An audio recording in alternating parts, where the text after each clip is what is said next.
sound check. Can you please say something? Yeah. Kip. A-B. John, say something, please. Generally speaking, it's going to be about at this volume, but no guarantees, because my I voice love the goes, sing-song native sound. my voice goes nuts. We can't wait to see you perform. Oh, y'all look good on that couch. That's a pretty retro couch. Keep your clipboard, okay, leave the clipboard there actually, because now we've zoomed in by your right arm. Okay, fabulous. Sound, are you speeding? Sounds good. Awesome. Cameras? Rolling. And action. John, pleasure to meet you and to have the honor to interview you, and thank you for taking the time. If we could start off just by you telling me about your history with hemp, how you got involved as an advocate, and just a little bit about your past and how you've gone and been on this journey. Well, it's a lot to tell. But we'll just, with the hemp thing, well, I mean, practical reality, I've had a relationship with cannabis in general since I was 17, so the last 50 years or whatever, right? But I lose track of time, but about 4 or 5 years ago. It doesn't exist anyway. Yeah, that's right. It doesn't here. So about 4 or 5 or 6 years ago, whatever it was, I was presented with an opportunity, right, to maybe kind of focus on something that would be of importance to me. And and for whatever reason, hemp came into my mind. But, well, no, the reason hemp came into my mind is because, because when you look at what they call this climate change thing, right? Well, what I know about hemp is I know that it can provide oxygen for a sky that's being suffocated by carbon dioxide or monoxide or whatever it is, all right? And it can be done on a renewable basis and still at the same time, all right, provide for us from shelter to everything. And I'm looking around at what's just going on socially, politically, and environmentally, seeing everybody's scattered. Either it's anti-fracking or it's anti-nukes or it's anti-OLC, but these segments, see. But and I looking at and then there's the same thing going on at the same time is about green economy, green economics, all this kind of alternative energy, all these things going on. And I looked at hemp, and hemp is obviously, to me, I look at it as an earth medicine, right? And because it would be applicable in every one of these positions. Mm-hmm. It would be something that would help, all right? Because, I mean, if you looked at hemp, I think the anti-fracking movement, they should be endorsing hemp, growing hemp. There'll be no need for the fracking. See, for several of these things, and I'm not saying that I think people should not prioritize what they're already doing. I'm saying that maybe there should be some discussion to include hemp. Mm-hmm. Because I look at it as an earth medicine, and, what kind of actually triggered that in my mind is because it was a medical marijuana movement, and we want this medicine for us because of the THC factor. And actually, CBD is coming out of industrial hemp, right? But looking at the medical marijuana aspects of it, and I'm hearing us, here we are, we're talking about medicine for us, medicine for us, medicine for us. And my feeling is, well, hold it. The medicine for the earth, seeing hemp. Let's be inclusive of the earth. Let's do this for the earth. To me, it's like an environmental thing. Let's do this for the earth because it is earth medicine. It would help us to reduce our addiction and dependency on the fossil plastic chemical reality. So it just popped into mind. Somewhere in there I was looking for what's the best way to go because I just see too much fragmentation. And so hemp was that's what motivated me to go after hemp. It's interesting that you call it earth medicine because it almost feels to me when you look at the benefits of hemp and cannabis on our body and then you look at the hemp and the cannabis that it does for the earth, it's almost like this spiritual connection that ties us back to the planet and we've been separated from it. And it makes us almost step back and see the absurdity of our behaviors. We got cannabinoid receptors in our body, throughout our whole body. We have a DNA physical relationship to the plant. This is reality, And, as a little side thing is, when I found, I came across this thing that, when they first went to outlaw hemp, because that was never about the marijuana. They were after the hemp. But when they first went out to outlaw the hemp, the AMA that existed then opposed it. It's kind of interesting, and now they oppose the legalization, but the twist. So in our grandparents' generation, hemp they had a relationship with hemp from medicinal to all of the other aspects we're talking about. And then within two generations, all that information and knowledge got disconnected, all right, because the forest petrochemical industry, all right, they were threatened by that hemp would do everything they could do, and there wouldn't really be a need for them. It's interesting that you mentioned the American Medical Association. One of the other stories that we've been telling is about the evolution of the medical industry, and the demonization of hemp actually started with the Pope in the 1400s, who said take it out of the anointing oils, and if anyone uses it, they're witches and we'll burn them at the stake during the Inquisition. And then you fast forward to the late 1900s when the medical establishment was really, or the late 1800s when the medical establishment was really taking its foothold, and they were treating people with bloodletting and mercury and everything.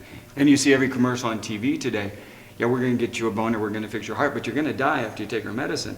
Yeah. It's no different now, yet they demonize not just hemp, but mushrooms, which can cure cluster headaches, ibogaine, which will get people of heroin addiction. So it's all these earth medicines that they've kept from us. They demonize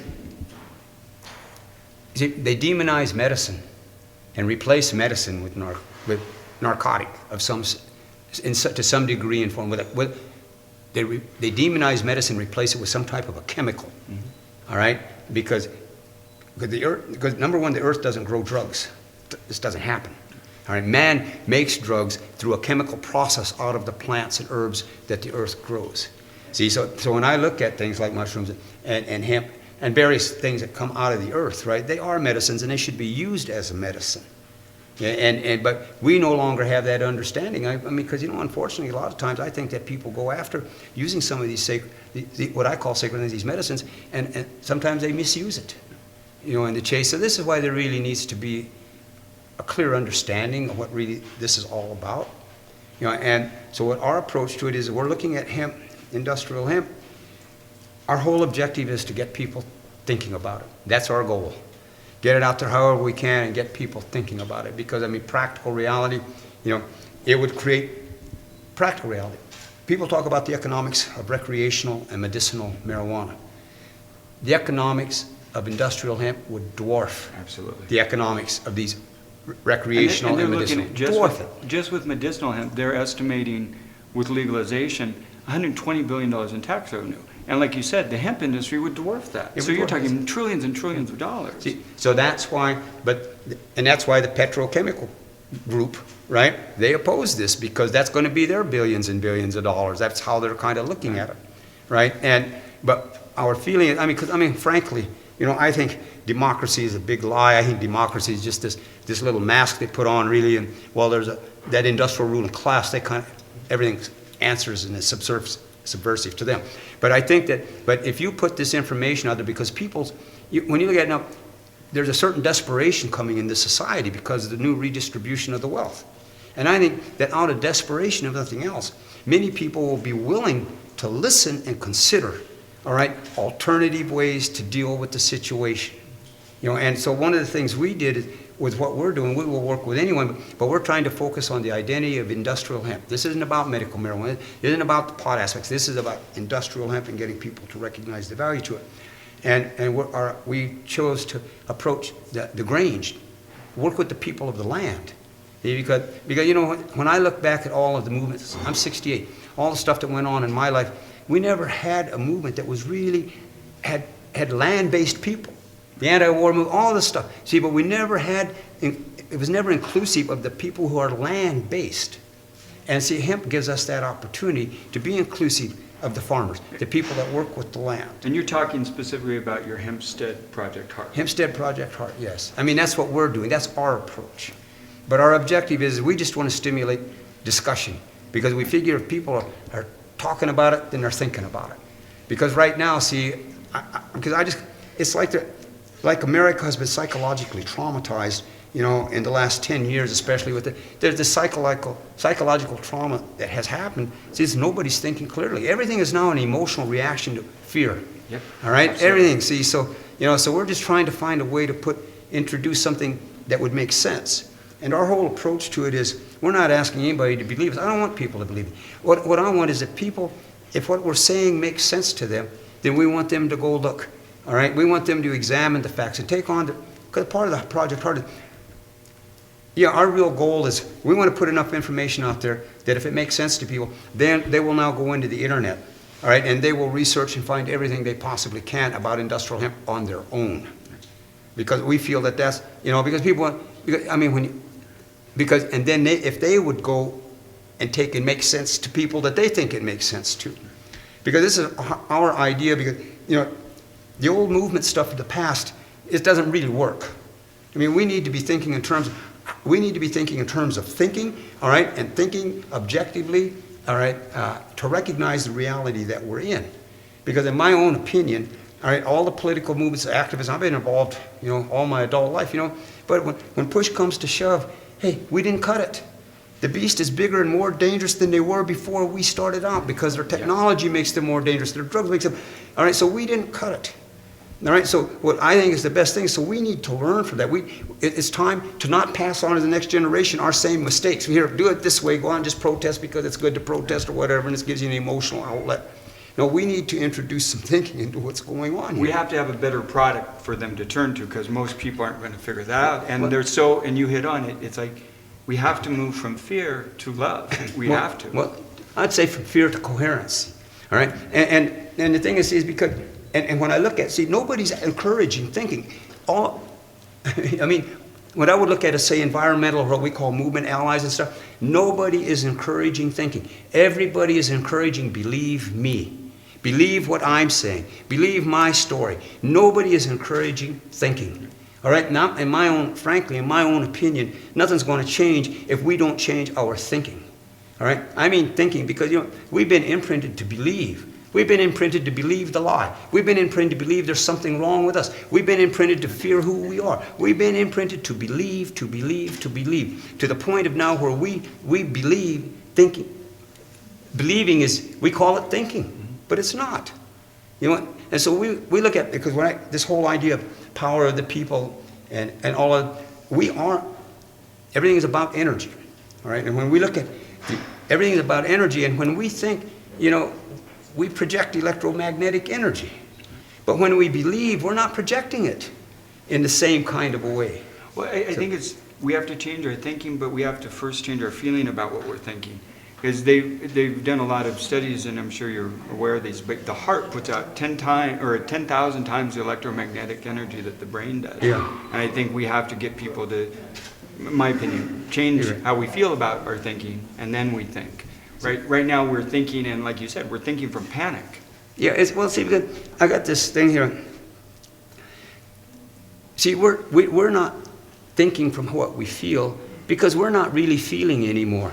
See, we're emotionally reacting to what we believe. See, we're not really thinking and feeling anymore. See, the sleight of mind that's gone on through this whole civilizing trauma process itself, we suppress our feelings because we can't express how we feel. I mean, a great many people suppress their feelings in different disguised ways, and then when something comes along, there's these emotional reactions. See, but an emotional reaction never represents clear thinking. You're never going to think clear when you're having an emotional reaction. See, so there are certain concepts that we really need to look at and examine. Because number one, we need to think more and believe less. If we're really, this is about how I'm looking at how do we really stimulate energy. We need to recognize reality and not judge it. These are, and we need to like ourselves. All right, and if we can't synchronize those three things, then we're just chasing the wind. The beast will always overwhelm us and will always overpower us. Because every one of these things, the belief, the lack of liking of self, the fear, every bit of that was imprinted into our consciousness, all right, by a predatory civilization. So we need to be thinking philosophically in terms of thinking, feeling, all right, but it's almost like we need to look at things differently than we've been looking at them. And I go back to recognize reality and not judge it, because when you recognize, you really see what's going on. When you judge, you don't see anything. All right? Not really. You just see the judgment. And the thing about the judging is we will always judge. If we're judges, we'll always judge ourselves the harshest, no matter how we bent it towards others. This is going to take the hardest hit. Yep. Right? And we've been imprinted to judge ourselves. So we don't recognize our abilities. And then this is what produces the fear reaction. So, and I think, and so we need to think about it, but I think it's important to like ourselves. Because if reality is we have no reason not to. And for all the reasons we as individuals carry that we don't like ourselves through our lowest self-esteem, whatever else, right? But for all the reasons that we do that to ourselves, if we would just think and understand, we didn't think it up. See, all these negatives we're throwing at ourselves, somebody put it there until we believed it, but we didn't think a bit of it up. Somebody put it there until we believed it. And I think it's important to recognize that, because because I hear a lot of talk about love and replacing love. Well, you know, I'm wary of people whose love is based upon their fear of life and their dislike of themselves. I mean, I'm not questioning their intentions, but I'm questioning understanding. Because there has to be a synchronization of our energy. How we think and how we feel need to be, all right, in a certain sense of clarity, need to be synchronized. All right, I put it like this. If we have a problem, the energy we take to creating a solution to that problem is going to be in the solution. So if we're emotionally reacting out of our fear and our low self-esteems to create solutions to problems that exist, whether it's environmental, whatever it is, then that's the energy that's going to be put in the solution. You know, and so it's a matter, we got to re-recognize who we are as human beings. You know? I think a lot of people use the word love without understanding what love is. Yeah, well, I mean, love's an interesting thing. I just kind of think, well, if I'll settle for like. I don't even need love, you know, because I found that people that like each other, they treat each other better than a lot of people who love each other do. I mean, you get down, see, love's kind of an interesting term that we got put in there that we use frivolously. I think we misuse the word and we don't really understand the word, because I've seen people do outrageous things to each other in the name of love, or they use that as their justification. But when you see people that truly like each other and care about each other, it's a whole different behavior. See, so anyway, what I'm getting at, there are certain things we really need to look at, because, you know, we've been imprinted, we've been imprinted, all right, to perceive reality unnaturally. You know, and it's almost like, you know, because everything's about energy. So, you know, when we think, we project electromagnetic thought, all right, the energy, and when we, vibratory reality, and when we speak, we're putting sound into the vibratory reality. All right, and it's almost sometimes I think we've been imprinted with these words that create these sounds that don't synchronize with how we feel or think. All right, and then it creates this chaos and this confusion. Because, you know, I mean, love is one of the words that I think we should show more respect to and use it more carefully, because especially when we're saying, when we haven't dealt with the issues of self-fear. Mm-hmm. See, so I think there's a whole philosophical look that discussion that we need to start having, even just about the terminology that we use. When I'm speaking specifically about love, I think I could go easily with your term of light, because what I'm talking about is that energy field that connects everything, all infinitely. Yeah. That we're all a part of everything. So it's collaboration, like, love, those are all synonymous to me. Yeah. And in accepting what is as reality. But like is the heart of love. You know, but no, I'm not trying to start anything, these things just go through my mind. What is in your opinion, what do you think hemp is going to do now that we've got 8 states that passed, and for instance, this incredible celebration of bringing all these great minds together? What do you think hemp is going to do for the future of the farmer? I think, hemp will save the family farm. Yeah, but I mean, for the farms, because it's one of the reasons that we're working with the farms, because it would save the family farm in the sense that it would just generate an economic base that's unreal, all right? And it would save the family farm in the sense of they could generate this economic base without having to poison the land, all right, and the water in order to do it, all right? And then it spirals out from there. Well, here now you've got all this hemp, you know, and you can make houses out of it, you can make cars out of it, you can make clothes. See, so now here's this whole new set of industries that come out of it. You know, so hemp has the ability, hemp wants to help us. But are we intelligent enough, all right, to recognize that want that hemp is extending to us? That's really how I look at it. Are we intelligent enough to recognize reality here?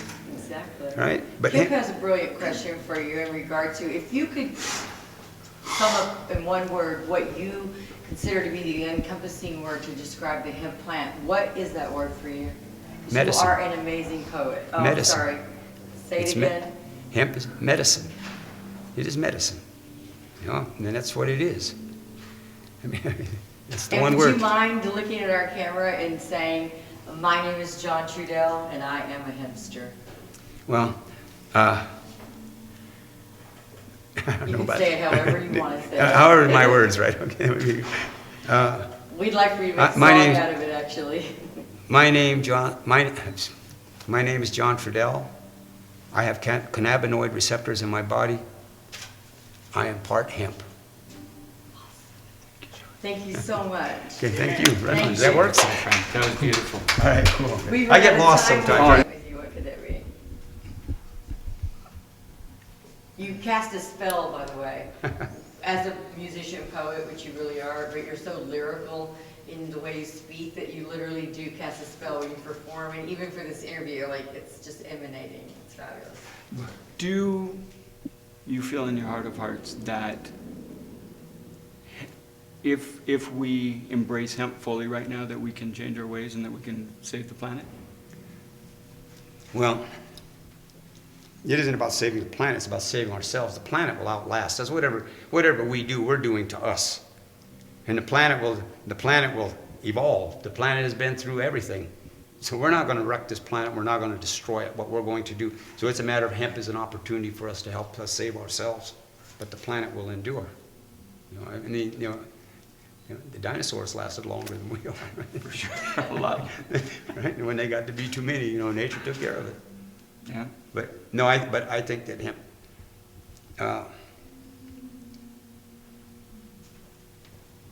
I think hemp is the next logical, sensible direction for us to go in. We have an ancient ancestral relationship with hemp, and it's time to, and we recognize that because, and it's time to, because the world. I mean, one of the things about it is civilization couldn't have evolved the way that it evolved without hemp. This is basic reality. I mean, they made sails, they made rope, they made, without hemp. I mean, up until the mid-1880s, hemp was the largest cultivated crop on this planet. And so we have a relationship to hemp. Thank you. Okay? So much. All right.